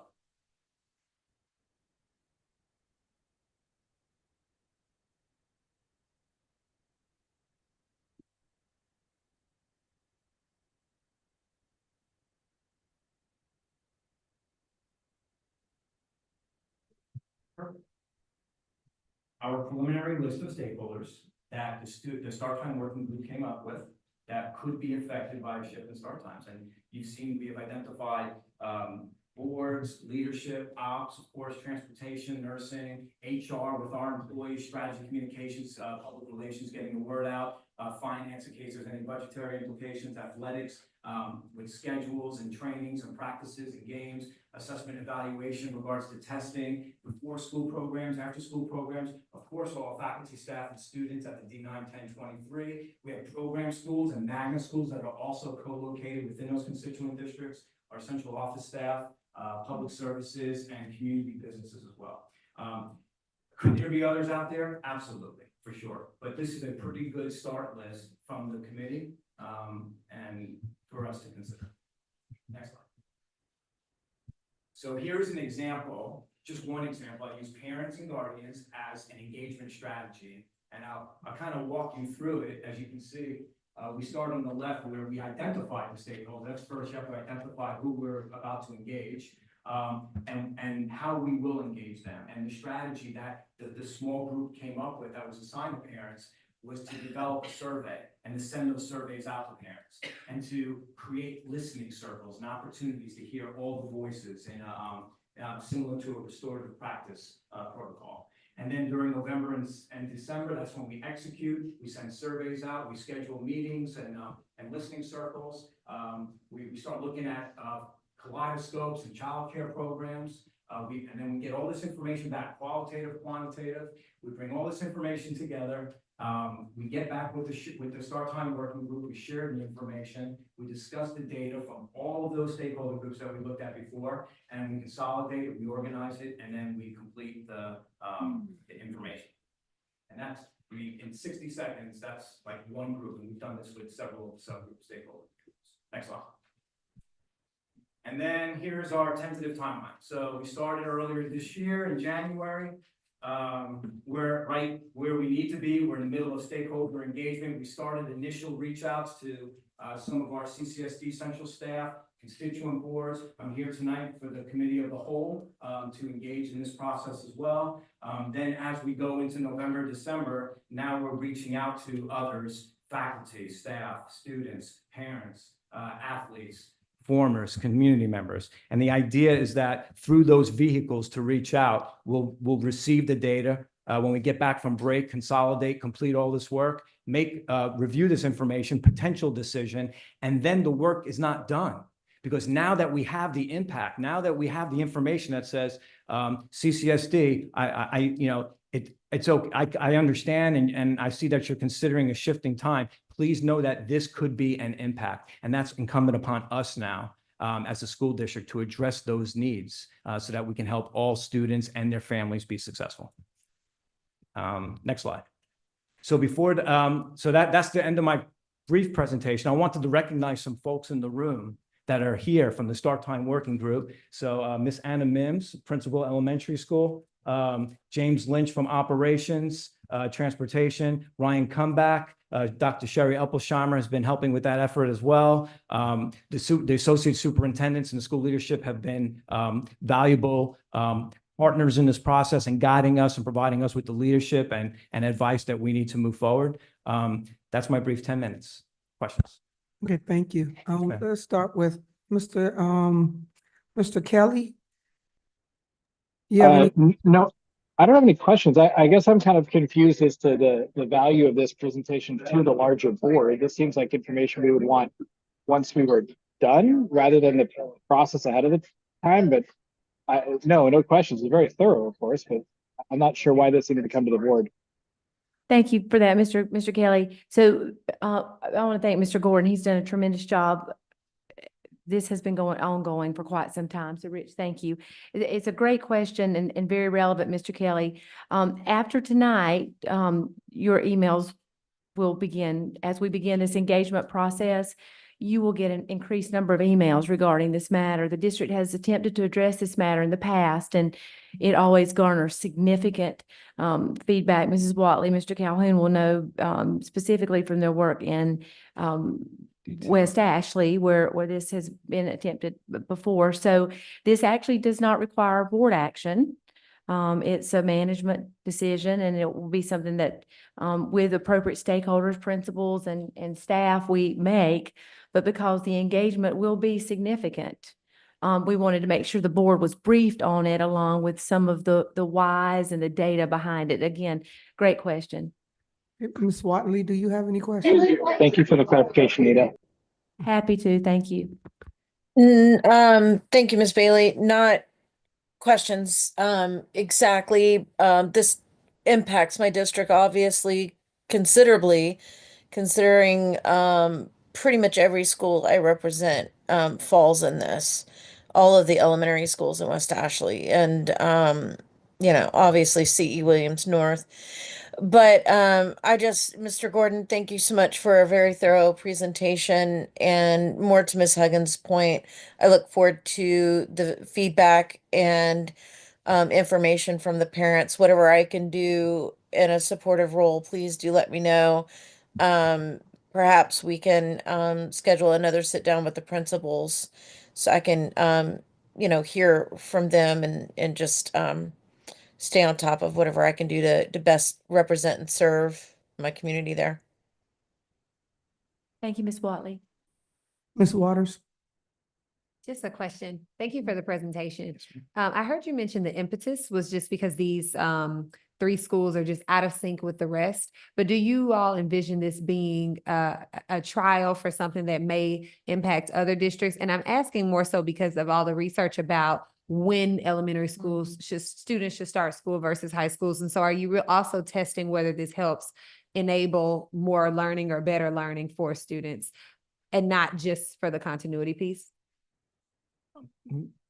Yes, ma'am. So it actually came up from our school data reviews. That's when the initial awareness from, like, in recent memories, let's just say for the last 12 months. And then we started looking at let's see, they are off and the times are off a little bit. What else could that be affecting? And that's when, more anecdotal information started coming in about, it is really early in the morning for, students to do that, or, we're having difficulties with this after school with that. And now that we have the West Ashley Center for Advanced Studies online in the last 2 or 3 years, we believe we have a unique opportunity to fine tune those bell schedules to ensure complete 100% access and opportunity for all students. And we do have that now, but we can really advance that and be extremely laser-like focused and efficient on that. So there's a lot of energy to ensure that we're providing the best opportunities for our kids. So that's another impetus from this awareness and exploration phase. Ms. Waters, Ms. Bravo, Mr. Gordon, Ms. Simmons just reminded me that principals have been asking for this since she was a principal at Stone Oak Park. At least elementary. And so, elementary, and so in the recent, you see this, this started in January where our fall/winter SDRs wrapped up. And Mr. Gordon is one person, when you say, Mr. Gordon, you're the point on this, Mr. Gordon hit it right out of the park in January, starting the engagement process on it. But principals have reported that there are challenges. We have mothers that are teachers in high schools in some of these districts who have to get childcare to leave their elementary school age children at home so they can go teach in our high schools. You might know someone, Mr. Calhoun. So it's there. The CAS was a one thing that came up, what we know about brain research in early children. And so again, this is going to be a really hard decision for us to make. We don't know what we really want to do, thoughtful engagement in ways other than just surveys. I know we've talked about that as a board before. I think community meetings are scheduled in December coming up. Yes, ma'am. We'll have listening circles next month. So we really want to be thoughtful about it and do it the right way, Mrs. Waters, and we'll certainly keep you all abreast. But there are various reasons that we started this the way we did and how we did. Well, and I guess the question really is, will it be a test for the full district? What if the changes you see here seem to be needed in D4 or other, So they are already at those times. So, Okay. yeah, I apologize because that slide is usually highlighted. The D9, 10, and 23 schools are the only schools in the district that are not like that. right? Yes, it is. So I guess, let me clarify my question, because I'm on that slide and I see the times for all of the other districts. What I'm asking is, so I guess maybe I should step back and ask this question. Are you really just looking to transition them to be in alignment with the other schools? I was wondering if you were actually trying to see if maybe all of our high schools should start at 9, like Berkeley, or if all of our elementary, like if you were looking at like, oh, how do little, 5-year-old brains function at 8 a.m. versus 8:30? So I was wondering if this was going to be something that drastically changed the system, but it sounds like you're just going to put them in alignment potentially with the other districts. Potentially, yes, ma'am. Okay. The latter is what we think based on feedback. Yes, Okay, ma'am. that's helpful. Yes, ma'am. Thank you for the question. Ms. Robinson? The latter, yes, but you could also, there are other things that could come out of this. Absolutely, absolutely, absolutely.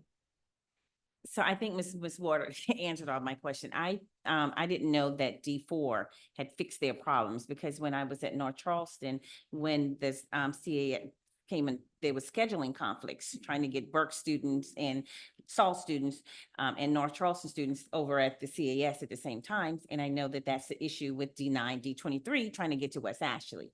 So the schedules, when you're trying to do master scheduling, and trying to get 3 schools to align, that was a big issue. So this is very good. And I hope that it will work out so that the students in D9 and D23 can have better opportunities to access courses at the CAS. 100%. Yeah. That's what Yes, we're ma'am. working towards. Right. Mhm. And then so secondarily, I will look forward to the high school starting at 9 o'clock. And I say that selfishly because the first day of school, when you go to greet everyone, I was up at 5 trying to get to Yes. EB Ellington, and over here they start really early. So this is good to try to have a little delay. Well, in these you know, openings. we're going to start here, and, you know, we have a lot of great people doing a lot of good things, and we still have work to do on this. Okay, we still have to reach out to our stakeholders. We still need to hear from students, from teachers, from parents, from public services, because this could change their operations, from community members. So there's still, please know, there's still more work to be done. Thank you. Well, Ms. Mims, I will get to reading role models on time Friday. Ms. Temple.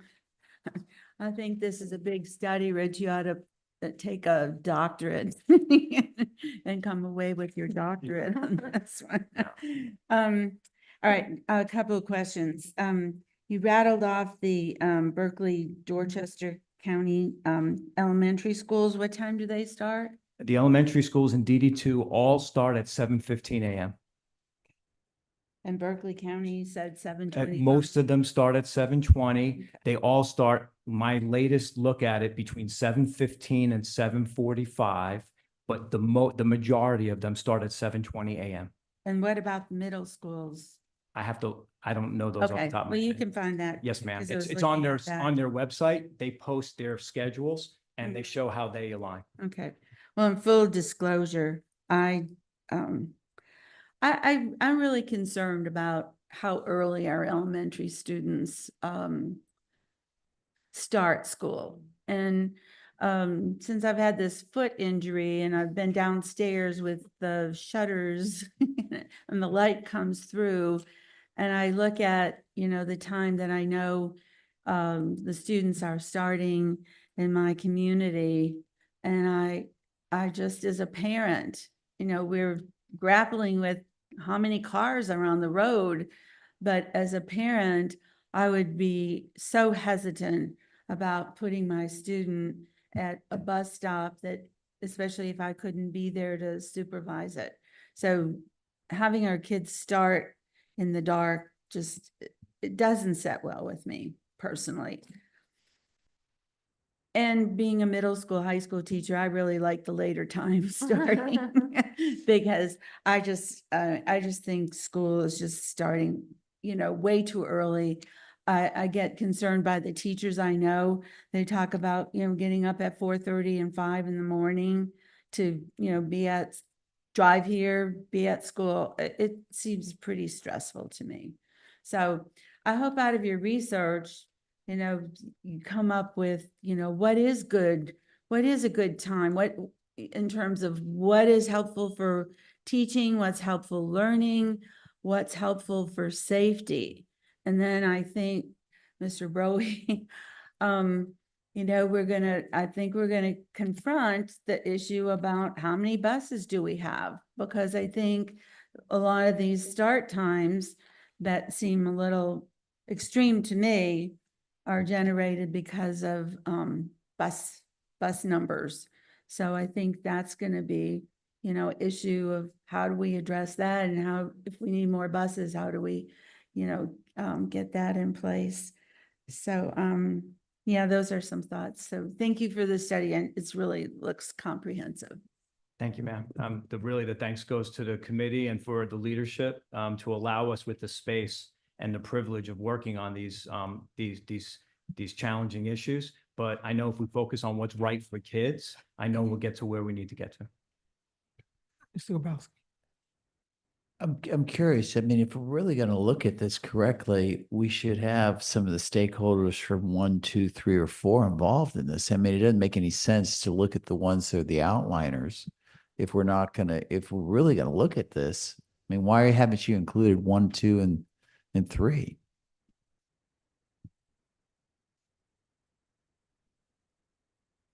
So, Mr. Grabowski, we're looking to transition, we're looking at 9, 10, and 23 as the districts that the constituent areas that are completely different from everywhere else in the district. And at the same time, considering the research that suggests that districts 1, 2, 3, 4, and 20 may be at this point more aligned with best practice around start times. And so these principals certainly, it's not that they haven't given us feedback, but in regards to the working group, it's the principals and leaders in districts 9, 10, and 23 that are working with us on ways to engage with their communities and be thought partners around this process to determine what, if any, changes we need to make. And I think this goes back to Mr. Kelly's question as to why this is a board, why we're talking to the board. And I agree.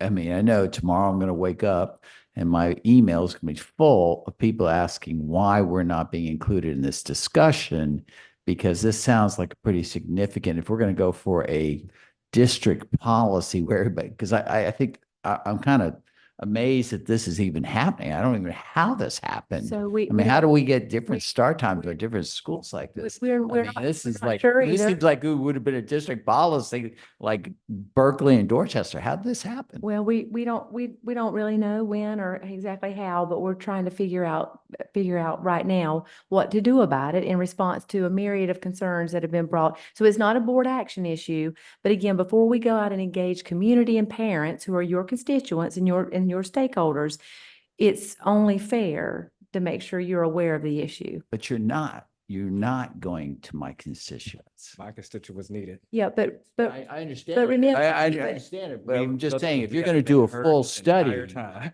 So I And it gets back- understand. Go ahead, Mr. Cohen. I'm It sorry. gets back down to what you're saying.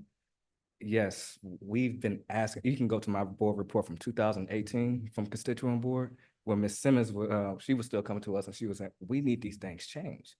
And so all this time since 2018, since I've been on constituent board, D10 has felt as if we needed these bell times changed. We are finally getting something done, and because nobody in West Ashley has been heard. We're finally getting something done. So yes, people from Mount Pleasant can sit in on a listening groups and they can come over to D9.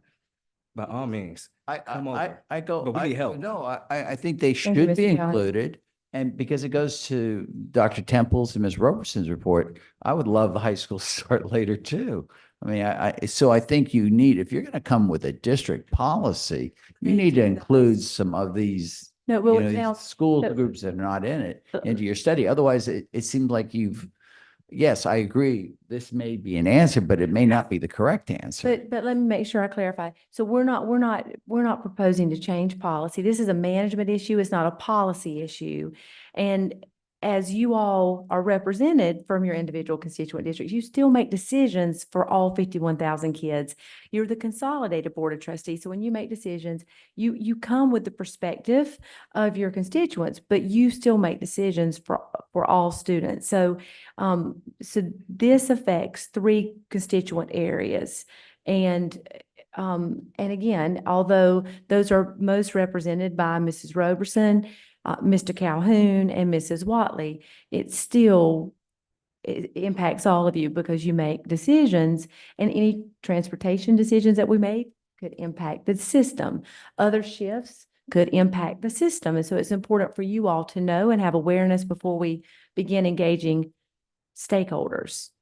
But that's still, you're Yeah. still not answering the question, which is, what is truly the correct start? What is the best time to start our schools?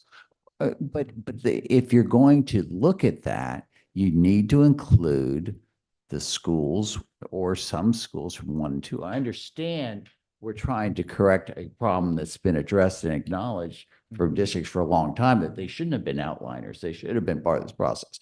But if you're really going to do a study, I would highly recommend that you bring in some of these other districts to really look at this and maybe solve this so that it is a district-wide policy like Berkeley and Dorchester appear to have done. That's all. Thank you for the feedback. I want to say that he shared that 9 o'clock start time to make a point that the high schools are starting later in those other districts, where in D10 and the other districts that we're representing tonight, that's not happening. So like if you look in D4, even though they're not starting at 9 o'clock at high schools, they're starting later than the elementary schools. So I think that's the point that Mr. Gordon was trying to make, is that they're starting a little bit later, and that's why he put the 9 o'clock out. So I just wanted to make sure I provided that clarity. Yes, sir. That's perfect. Thank you, Dr. Thank Williams. And thank you for the perspective, Mr. Grabowski. Thank you, Dr. Williams. Okay, Mr. Calhoun. Again, I'm happy this is finally happening. I'm a historian, not a mathematician. How many years has that been? 6? A few, yes, sir. I mean, Yes, and sir. that's just since I've been on. They've been asking for before I got on board in 2018. This is too long overdue. I'm glad it's finally happened, because the rationale we always receive when we say we need to move D10 to bell times always have been, well, we can't move them because we are linked with D9, D10, and D23, and it will make sure it will throw off all the bell times. They're like, well, throw them off and get them right. Thank you, Mr. Calhoun. But it never happened. So We're gonna work on it. now we're here, and I'm happy it has finally happened, so we can get these elementary school times where they need to be in the middle school and high school start times. Did we have to get a traffic study done with this report? No. And we won't No, have to. sir. That's No, sir. completely on us. Perfect. Mm. That's what I was hoping, wouldn't have to stall it any longer. And the board will understand, Mr. Galvin, as you know from your work in District 10, specifically, is that we're, whatever decision we make certainly won't make everybody happy. So I'm sure you'll hear from folks that aren't pleased, but we would love the opportunity to engage with them. So if you'll forward their concerns to us, we will address them. Thank you, Mr. Calhoun. Ms. McKinney. Well, I just want to say that each district, the start times are unique, because being a parent, we have a lot of parents in my district that have to be to work early in the morning. And the middle and high school kids watch the elementary school kids until they're able to get on the bus. And then the high school kids, again, some of them watch the middle school kids because you don't want them running all over the neighborhood. So they have to have somebody older there to make sure everybody gets to where they need to be. That's sad to say, but that's the time that we live in, because we have parents that have to go to work so early in the morning, and all of this affects the traffic. All of this affects the system, and especially with the buses and having a certain amount of buses and the scheduling for them to pick up elementary schools in the morning and then transferring over to getting the high school kids. And then I've seen a lot of times where the middle school kids are the last ones to be picked up and taken to school. So I understand there's a lot of factors, and I'm looking forward to see the results of the community involvement. Yes, ma'am. Thank you. Thank you, Ms. Bailey. That concludes my report. Thank you, Mr. Thank you, Gordon. ma'am. Nice work. Thank you. Okay, no other questions. We're gonna move on to item 4C, textbook selection for CTE courses. Thank you, Ms. Bailey. So we have a dozen career and technology education titles to bring forward in accordance with policy and administrative rule IJJR. We have 4 finance titles, 2 family and consumer science, 2 in the sports medicine, health sciences field, 1 marketing, and 3 in human services / family and consumer sciences. You can find in board docs all of the explicit titles. If you're wondering why it's November and we're bringing these forward in November, the process started in earnest in the spring. The State Department informed us in the fall, though, which titles they would fund, which also allowed our CTE department, led by Mr. Gordon, to dive deeper into the titles, explore, review, and make sure we chose the right ones. And so we have 12 titles for initial approval for tonight. We did place the hard copies in the superintendent's conference room in case you want to review them. Thank you. Okay, we have any questions? This is an action item. I do. Okay. Oh, go ahead. Okay. So, my question is, when and where were the public reviews? Yes, so in the documentation that you can find in board docs, there's the narrative that explains the process following IJJR that we completed. And so we engaged teachers from Wando High School, the East Cooper Center for Advanced Studies, R.B. Stall High School, as well as the East Cooper Center for Advanced Studies. So all of that happened in the spring. Right. Of I saw- 2020. My question was, so when we had, textbook reviews for reading curricula, it was in The the caravan school. and such? Yeah. Yes, yes. So did we not have to do that for these? We did. I have Christy James on Zoom who helps, supports and facilitates this process. Christy, are you able to speak to the process in the spring? Yes, ma'am. Thank you for that question. The process for the CTE books was the exact same as the ELA and the few social studies. So those books, the samples were requested for schools at the same time the ELA. The public reviews were held. Those materials were available to parents and community members at each school as well as at the district office. The CTE courses end up being just a little bit different since they aren't necessarily offered at every single one of our schools, and they're really very specialized courses. Yes. So we did definitely include the public. Thank you. Thank you. My other question is the schools listed, Ms. Simmons, that you mentioned, like Wando, East Cooper, West Ashley, Stall, are the only schools where these courses are offered? Right, so these courses are not exclusive to all of the high schools in CCSD. We Right. targeted the schools where they are plentiful. Got it. Got it. So if we were supposed to have these for this fall, what had they been using? The existing titles. Thank Yes. you. Yes, ma'am. Okay, Mr. Calhoun. Ms. Skabrowski. So, Ms. Simmons, in following up with Ms. McKinney, then what you're saying is that all the books that are being used at Wando or, at the East Cooper Center for Advanced Studies, they've all been provided at the schools, so parents have had access to look at these books at the schools. Correct. They would have been previously adopted titles. So they're in play because we've already went through this process some years before. So anything that's being used in our schools, they've been vetted by our teaching and learning team as well as this IJJR process. But these books that you're presenting to us tonight, they've already been vetted through the whole process. Yes. Right. So So it's not tonight, like they're being used in the schools, not but yet. they've been vetted, right? your approval will give us the authority we need to start the ordering process. So that come second semester in January, these titles will be in-house. And this approval is going to be something we'll be considering at the next board meeting. Right. I just want to make sure I have enough time to answer all the questions that I'm sure I'm going to be receiving in the next, week regarding some of these books. Okay, very well. And they're available for you, for your review, as I think Mrs. Roberson and Ms. McKinney may have spent some time looking at some of them earlier today. So they're available in the superintendent's conference room, and or we can have them delivered if you'd like to take a closer look. Okay, Ms. Temple? Well, thank you for all the effort. I know how much work it is to go through this process. And and then my other thought is like, well, I hope these are enough books for our courses And if not, then put it in the budget. Thank you, Dr. Temple. Ms. Robertson?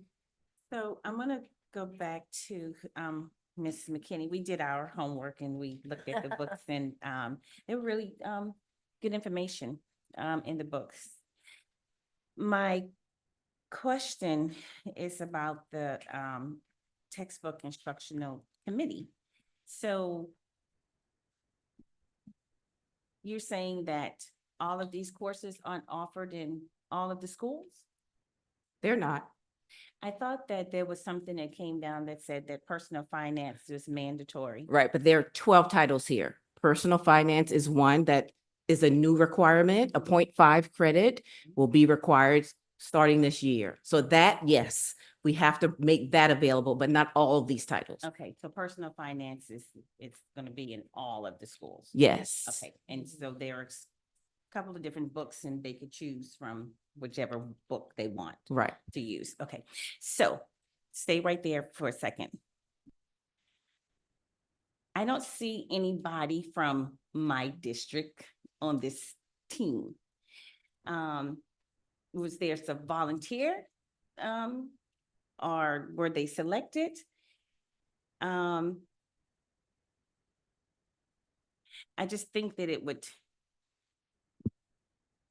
to have a voice from out in that, the rural areas Yes. in book, in textbook selection would probably feel a little better to me. Duly noted, Ms. Roberson. Mhm. Yeah, Thank you, so, Ms. so, Robertson. thank you. May I add something very quickly? Ms. Roberson, thank you for bringing that up. During the spring process, when all schools did get the samples and were able to do this, all of the schools were included in that initial process. So we did include all of the schools initially during that spring part. So you're saying that the books, that people that are on this team, these were the schools that only requested these books to be used in their schools? No, she's saying initially, every school had the opportunity yeah. to take a look. When it got down to this committee, it's a more targeted list. Yeah, because these schools are the only ones using these books. Right. The CTE. Okay.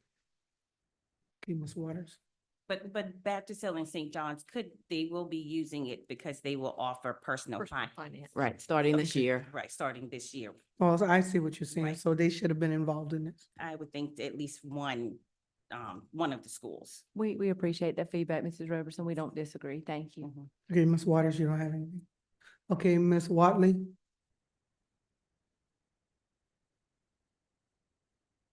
Ms. Watley, do you have any questions? Sorry, it takes me a minute to get to you. If you could come back to me, you caught me. I was looking over some details on the information provided. Okay, Mr. Kelly, do you have any questions? No, ma'am, I do not. Thank you. Have a follow-up. Go ahead. So Ms. Simmons, when you said at the beginning of the next semester, the schools will have textbooks. So I'm assuming you're referring just to semester courses. We're not asking teachers to change textbooks midstream. That's correct. They already have resources Right. at the ready Right. that they're using. We want to make sure that we have the ability to order these in a timely manner so that second semester for the new courses, they'll have them. So that's a quick turnaround. It is. Okay. We need your support tonight. Okay, Ms. Watley? I don't have any questions tonight about it. Perhaps next week. Okay, go ahead. The motion is to move it to the board meeting on Yeah, move it 18th, forward, but right. So, Right. and this is probably going to be a refresher for a lot of parents who are going to hear about this and ask, are there any online summaries of these books, or is it just really, because in the next week, I can just see this request because it's a quick turnaround. We have a Cal meeting and then we have the board meeting in a week. So we've done the And I process. know we did this all in the spring. Yes. It was all done in the spring. We've completed the process, Mr. Grybowski. And so we don't typically have a ton of Second, traffic Right. concerning CTE textbook, but you may know some intelligence that I don't. And so if families had specific questions for us about these textbooks for career and technology education, they can reach out to me directly. Okay, no further questions? Okay, who would like to make a motion? I move to approve. A second. Okay. Ms. Trudy, Ed votes in favor. Right, cast your votes.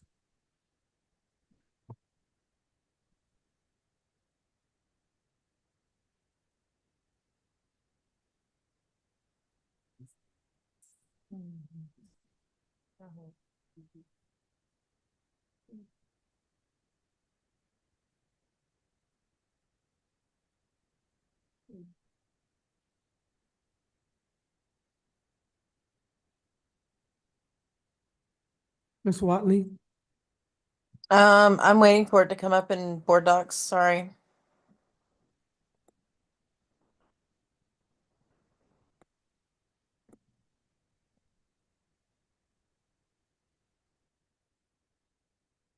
And motion passes.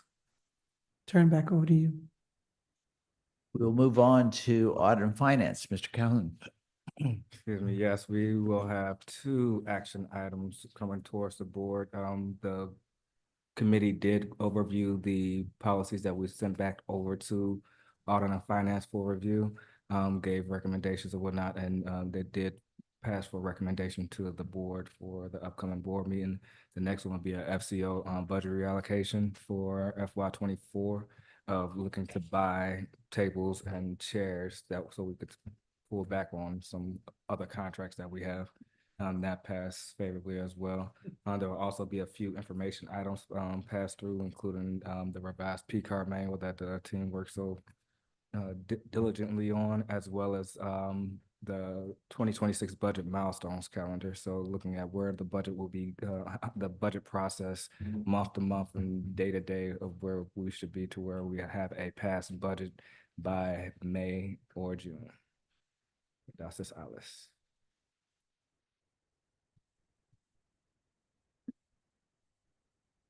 Any questions from any board members to Mr. Calhoun? Cause I know the meeting was today, so it'll be posted on the website for everybody to review, so we can.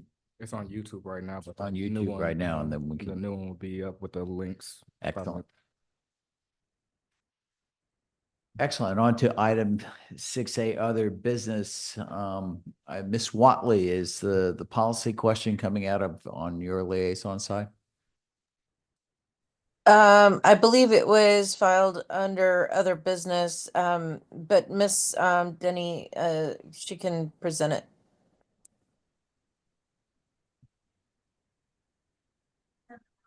Request before the board to rename Edith L. Frierson to Edith L. Frierson Montessori.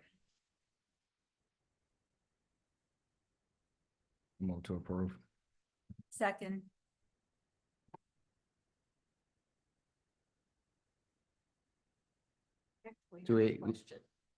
Okay, I'll open it up for debate. Ms. Uh, McKinney. yeah, not debate, but just a question. Do we have any concern they would decide at some point not to be Montessori? Or I know a name change in a school has a lot of factors involved. I think Ms. Smalls is on the line, Ms. Denny. Yes, I am. Mrs. Smalls, were you able to hear that question? Mrs. McKinney asked whether you believed or we believed that there would be any later concern about a shift from Montessori back to an elementary school that doesn't offer Montessori out in your district. Do you have any concerns if parents or community members express that concern? I know at a time, Mrs. McKinney, there, there was an effort to have a Montessori in each region. And so we've done that. And right now Frierson is the only Montessori out in that area. But Mrs. Smalls, any thoughts from you? No, ma'am, I do not believe that there will be any concerns. Community members and parents seem to be very happy with the school and they seem very eager. Of course, we had a lot of community say in this as well. And so I do not see any concerns in the future coming from my parents, our community members.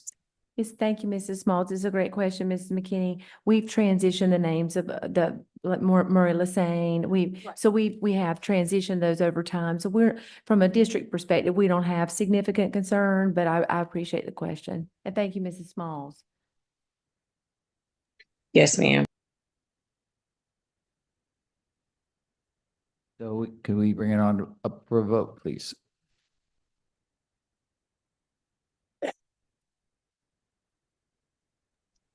Ms. Trudy, Ed votes yes.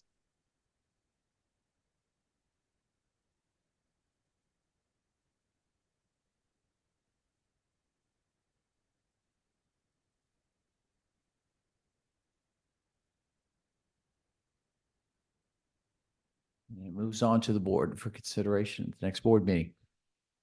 Or action, I know. I don't think we have any items to move for consent to the potential consent.